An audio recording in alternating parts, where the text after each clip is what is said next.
নমস্কার সবাইকে, নতুন একটা মিনি ব্লগে তোমাদের আবার সবাইকে স্বাগত। তো আজকের ভিডিওটা কোনো মেকআপের বিষয়ে নয়। নায়কাতে কিছু আমার প্রোডাক্ট অর্ডার করেছিলাম, মেকআপ প্রোডাক্ট, যেগুলো আমার খুব দরকার ছিল। তো নতুন কিছু প্রোডাক্ট তুলেছি, যেমন রিকর্ডের এই ফাউন্ডেশনটা তুলেছি, আমার নেওয়ার খুব ইচ্ছা ছিল। ফাউন্ডেশনটা খুবই ভালো। আর প্যাকের এই কনসিলারটা নিয়েছিলাম স্পটলাইট। রিকর্ডের ফাউন্ডেশনটার শেড নাম্বার হচ্ছে 04। ফাউন্ডেশনটা খুবই ভালো, তোমরা রিজনেবল প্রাইসে এটা ইউজ করে দেখতে পারো। আর প্যাকের কনসিলারের শেড নাম্বার ছিল 05।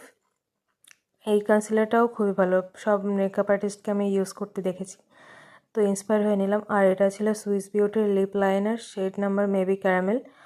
আর লুজ পাউডার ছিল হচ্ছে ফরএভার 52 এর শেড নাম্বার বানানা।